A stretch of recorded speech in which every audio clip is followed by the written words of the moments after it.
ನಮ್ಮ YouTube channel cricket ಇನ್ ಕನ್ನಡಗೆ ಸ್ವಾಗತ ಸುಸ್ವಾಗತ. ಸೊ ಇವತ್ತಿನ ಸುದ್ದಿ ಏನಂದರೆ, ಹೊಸ IPL ಟೆನ್ಷನ್ ರೂಲ್ಸ್ ಏನು ಬಂದಿದೆ ಅದ್ರ ಬಗ್ಗೆ ನಾವು ಮಾತಾಡ್ತಾ ಇದ್ದೀವಿ. ಅದರಲ್ಲೂ ನಮ್ಮ MS ಧೋನಿ ಅವ್ರ ಬಗ್ಗೆ. ಸೊ 2-3 ದಿವಸದಿಂದ ಎಲ್ಲರ ಸುದ್ದಿ ಕೇಳಿಸ್ಕೊತಾ ಇದ್ದೀರಾ. MS ಧೋನಿ ಅವರು ಅನ್ಕ್ಯಾಪ್ ಪ್ಲೇಯರ್ ಆಗೋದ್ರಂತೆ. ಅನ್ಕ್ಯಾಪ್ ಪ್ಲೇಯರ್ ಅಂತಂದರೆ ವೀಕ್ಷಕರೇ, ಡೊಮೆಸ್ಟಿಕ್ ಪ್ಲೇಯರ್ನ ಅನ್ಕ್ಯಾಪ್ ಪ್ಲೇಯರ್ ಅಂತ ಕರೀತಾರೆ, ಒಬ್ಬ ಇಂಟರ್ನ್ಯಾಷನಲ್ ಪ್ಲೇಯರ್ನ ಕ್ಯಾಪ್ಡ್ ಪ್ಲೇಯರ್ ಅಂತ ಕರೀತಾರೆ. ಸೊ ಈಗ MS ಧೋನಿ ಅವರು ಒಬ್ಬ ಅನ್ಕ್ಯಾಪ್ ಪ್ಲೇಯರ್, ಒಬ್ಬ ಡೊಮೆಸ್ಟಿಕ್ ಪ್ಲೇಯರ್. ಸೊ ಭಾರತದ ನಾಯಕನಾಗಿರೋ ಒಬ್ಬ ಆಟಗಾರ ಅನ್ಕ್ಯಾಪ್ ಪ್ಲೇಯರ್ ಆಗೋದ್ರು ಅಂದರೆ ಎಂಥ ವಿಪರ್ಯಾಸ ಅಲ್ವಾ. ಸೊ ಈ ಒಂದು ಅನ್ಕ್ಯಾಪ್ ಪ್ಲೇಯರ್ ಮಾಡೋಕ್ಕೆ ಕಾರಣ ಆಗಿರೋರು CSK ಅವರು ಯಾಕೆ ಮಾಡಿದ್ದಾರೆ ಅಂದರೆ, 7 ಕೋಟಿ ದುಡ್ಡನ್ನು ಉಳಿಸೋದಕ್ಕೋಸ್ಕರ, 7 ಕೋಟಿ ದುಡ್ಡನ್ನು ಉಳಿಸಿ ಬರೀ 4 ಕೋಟಿಗೆ MS ಧೋನಿ ಅವ್ರನ್ನ ರಿಟೈನ್ ಮಾಡೋದಕ್ಕೋಸ್ಕರ ಈ ಒಂದು ಹೊಸ ರೂಲನ್ನು ತಂದಿದ್ದಾರೆ ಅಂತ ಎಲ್ಲ ಕಡೆ ಕೇಳ್ಪಡ್ತಾ ಇದ್ದೀವಿ. ಇದ್ರ ಬಗ್ಗೆ ಸ್ವಲ್ಪ ಇನ್ ಡೆಪ್ತ್ ಆಗಿ ತಿಳ್ಕೊಳ್ಳೋಣ.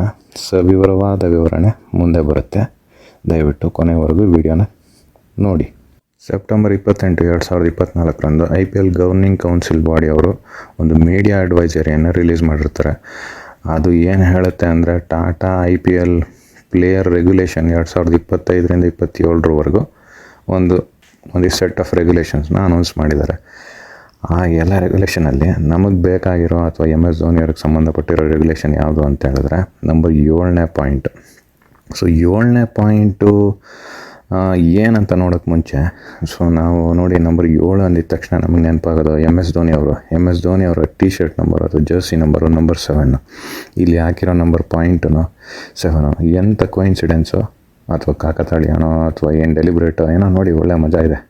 ಸೊ ರೂಲ್ ನಂಬರ್ 7 ಏನು ಹೇಳುತ್ತೆ ಅನ್ನೋದನ್ನು ನೋಡೋಣ ಬನ್ನಿ ಸ್ನೇಹಿತರೆ. ಸೊ ರೂಲ್ ನಂಬರ್ 7 ಒಬ್ಬ ಕ್ಯಾಪ್ ಪ್ಲೇಯರ್ ಅನ್ಕ್ಯಾಪ್ ಪ್ಲೇಯರ್ ಹೇಗೆ ಆಗ್ತಾನೆ ಅನ್ನೋದನ್ನು ವಿವರಿಸುತ್ತೆ.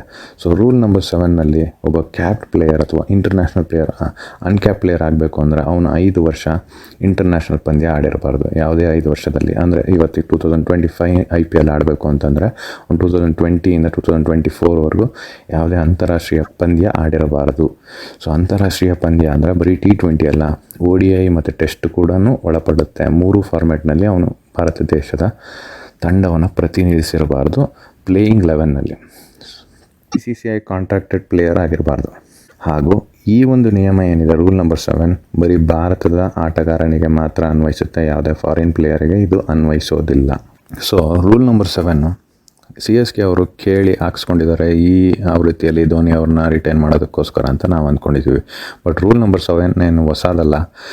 ಈ ರೂಲ್ ನಂಬರ್ 7 2008ನೇ IPLನಲ್ಲೂ ಇತ್ತು. 2008 ಅಂದರೆ IPLನ ಮೊದಲನೇ ಆವೃತ್ತಿ.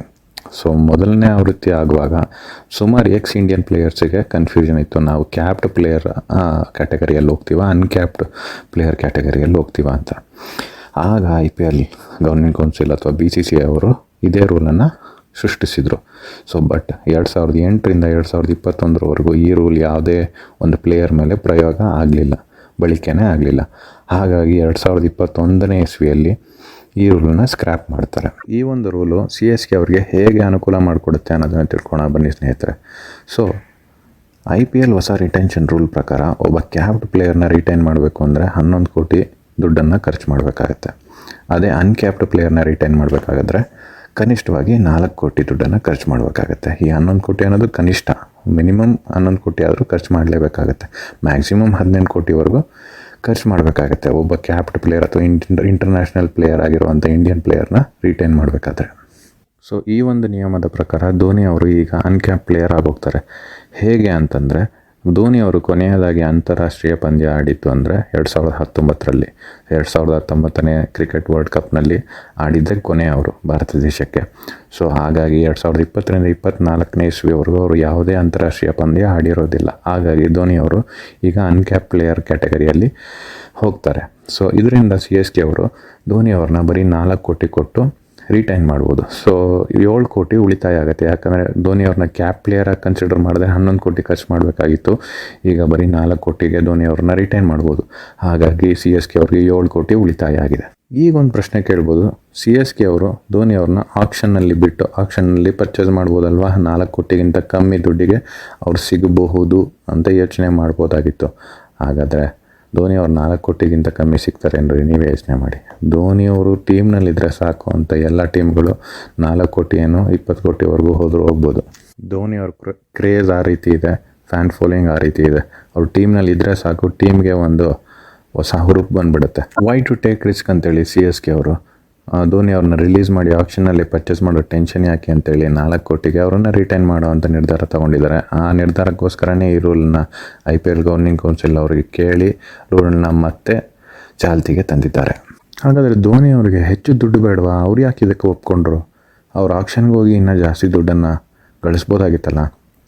ಇದಕ್ಕೆ ಉತ್ತರ ನನ್ನ ಅನಿಸಿಕೆ ಏನಂದರೆ, ಮೋಸ್ಟ್ಲಿ ಧೋನಿ ಅವರಿಗೆ ಈಗ 43 ವಯಸ್ಸು.